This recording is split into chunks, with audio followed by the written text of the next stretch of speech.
Welcome to the Crit House 3 series. This week's guest is Yorgos Efthymiadis, a photographer and curator whose work is rooted in community, culture, and identity, and a belief that every project must come from the heart. From the Curated Fridge, a democratic gallery space, to his award-winning photography, Yorgos creates work that is personal and intimate.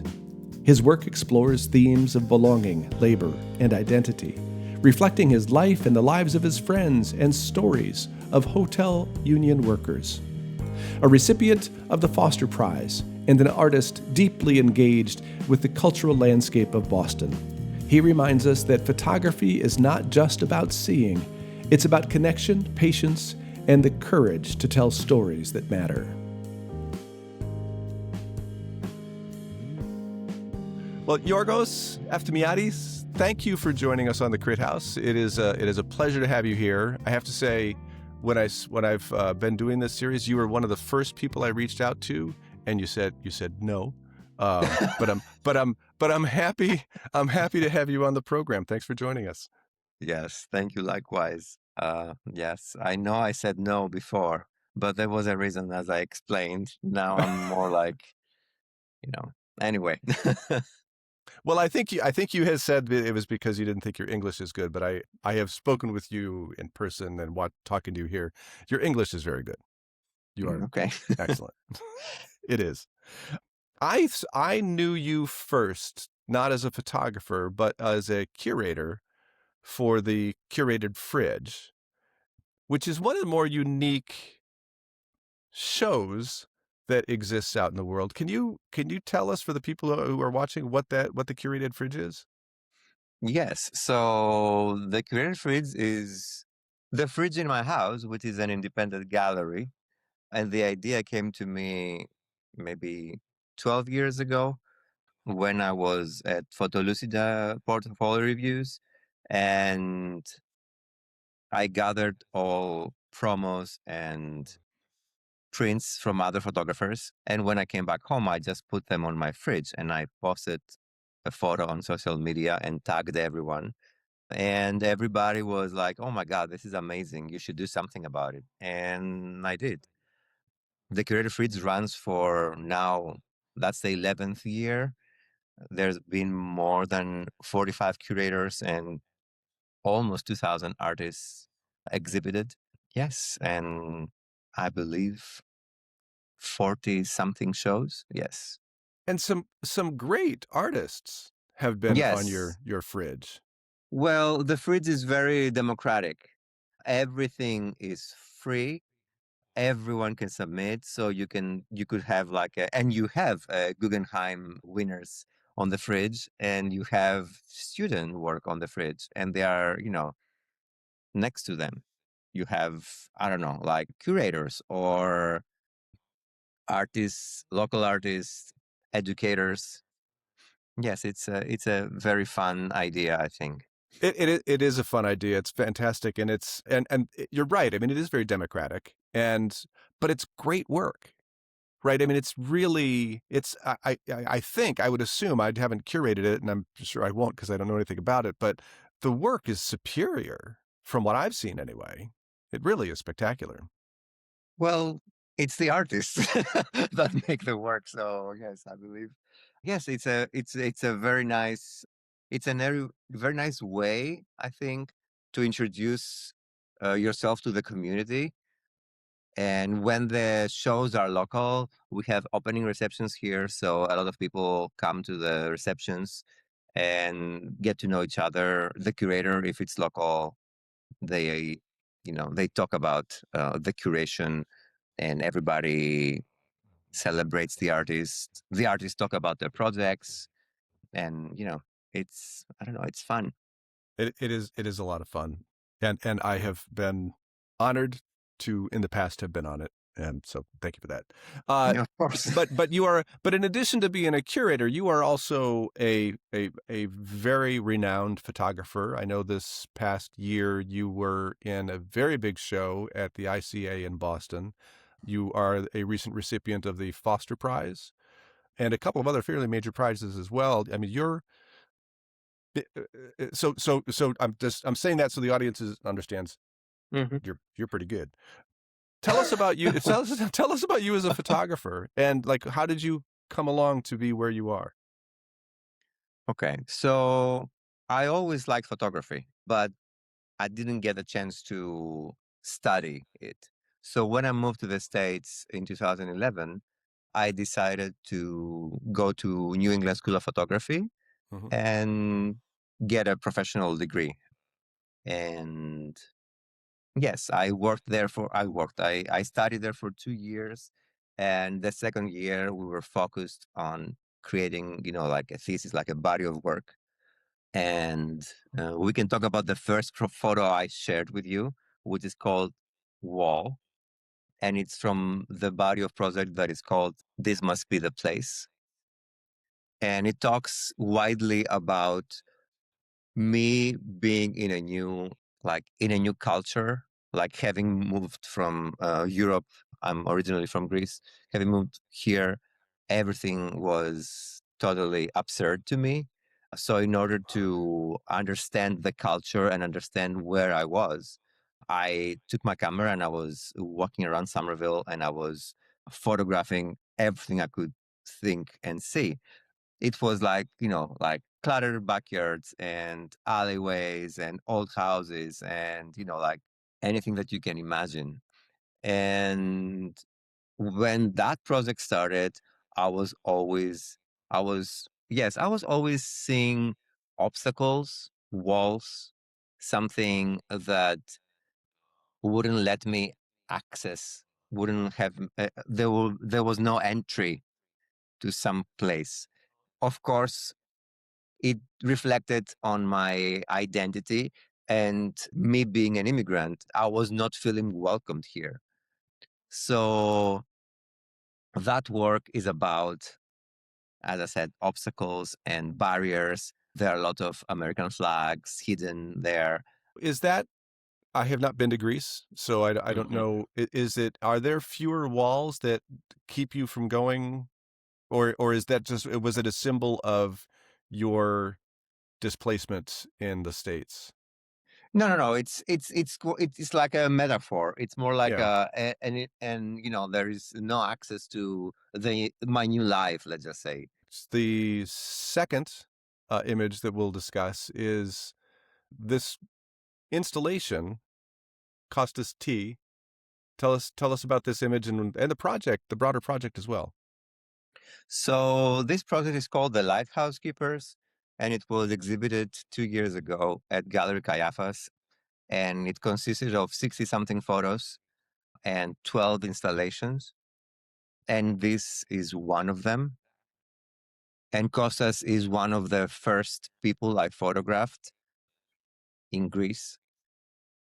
So every year I go back and I photograph places that I've grown up, places that I've been, which have changed obviously all these years. Some of them have drastically changed, some of them have stayed the same.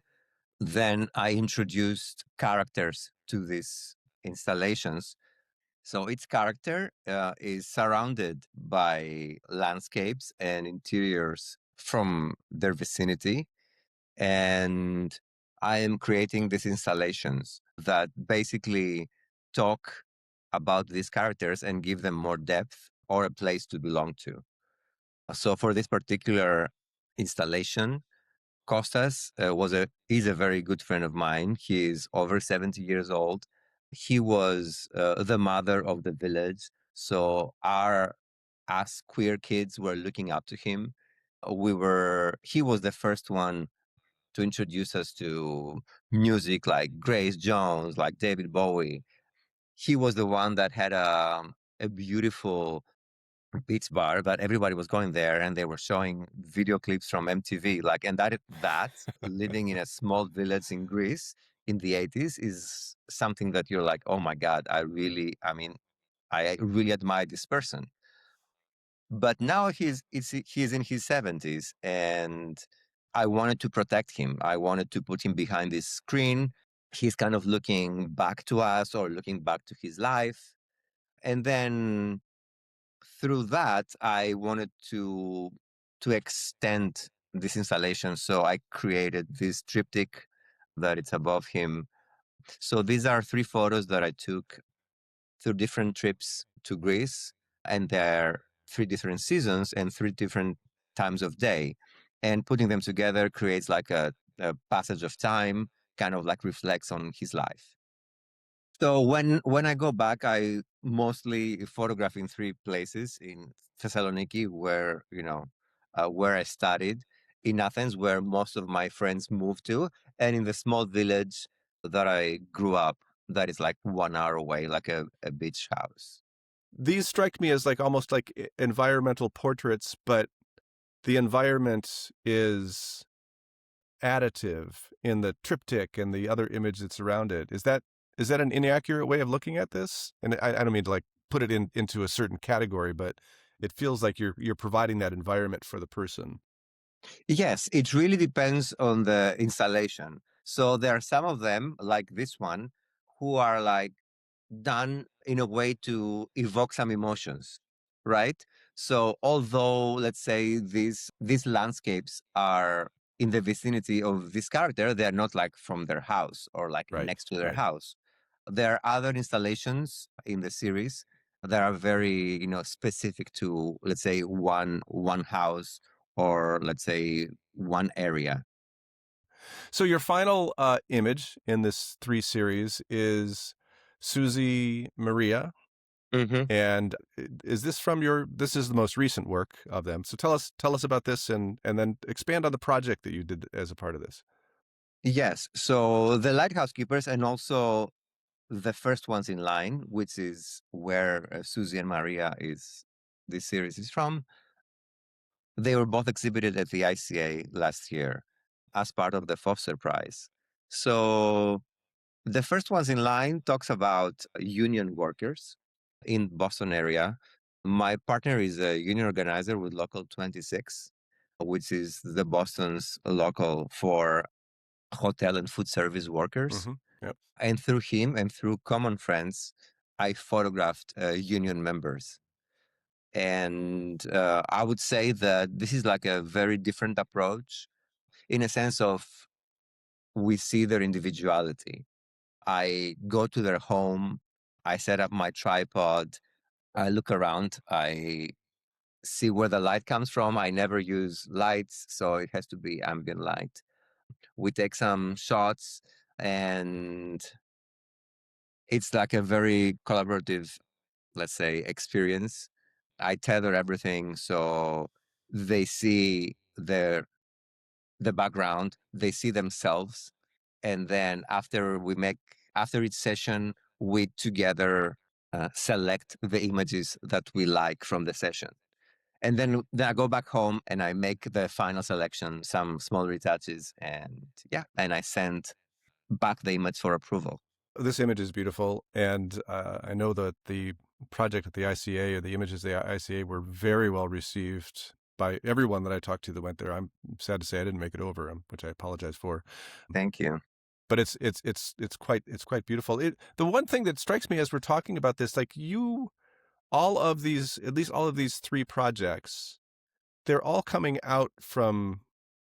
I mean, I guess this is what artists do, but they all come from you, right? Oh, definitely. The first one is so personal, and the second one is the personal, as is this one as well. I mean, that's which I only raise because I don't think I do that as a photographer. Hmm. I'm out exterior, and so I love seeing the process for you coming from yourself. There must be a lot of things that you have learned about yourself in the work in doing this photography, I Oh would my God, assume. yes, yes.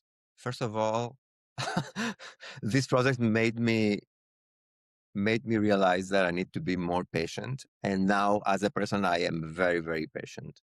Every single project that I am making has to come from inside, from the heart. Otherwise, I don't really care about it. Like, Mm.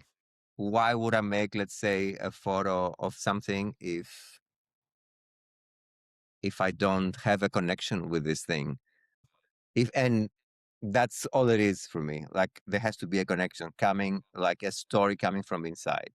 Then I will definitely push and make work. Other than, oh, I just made, let's say, 35 images here, and I'm like, okay, they're beautiful, and that's it. What are you working on now? Like, what is the thing that is Oh, moving you so forward now? hmm, all these years I made a terrible mistake, which was, oh, I am photographing my friends and family, queer friends and allies in Greece, and I go there every year. And while I was doing the editing here, I was spending 11 months doing nothing but the editing, which was like a terrible mistake because I could have made more projects here. And I realize that now, but that's too late. Anyway, uh, so I'm going back to Greece in May. I have two more people to photograph, and then I will conclude the Lighthouse Keepers. In the meantime, I am still photographing union workers because that project could last maybe 2 or 3 years as long as I have more people to photograph. We started to make also some small interviews, and we're asking them, and by we, I'm referring to my partner. We are asking them why do they like the union and how the union, what was the big part that the union played in their lives, how the union helped them overcome any obstacles. So yeah, so I've been working on that, and there is another project that I keep thinking all these years of doing that I haven't started yet. But maybe now it's a good time. I don't know. We will find out. Because for me, I really have to make the work, make 4, 5, 10 images, see if everything, falls into place, and then proceed making more work because I've abandoned a lot of things. Yeah. Well, I look forward to seeing the works you were just talking about and potentially this unstated project as well. Yes, Yorgos, thank you. it really is a pleasure talking to you.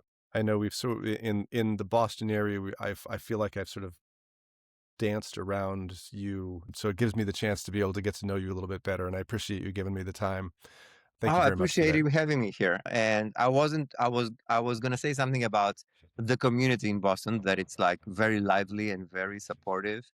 And that makes me very happy Yeah. because wherever you go, you see people and they are happy to greet you and happy to talk to you. And that's all that matters. I have to I have to say, I don't think that I interact with the community in Boston. Like I get to the openings that I should go to and get Hmm. to see the shows that I should go to. But when I do, and last night's a good example. I went to a talk in Cambridge, and there were just loads of people that I know, Yes. and I know their work, and it's so nice to see them, and not only just see their work on a wall or on Instagram or wherever you see it, but just to spend some time and get to know them and see what they're working on and shake their hands and have a laugh. And you're right, it is a great community, and I am, as I get older, appreciating it that much more. So thanks for coming on the Crit House again. It really is Of a pleasure course. talking to you. Yorgos, Pleasure. uh,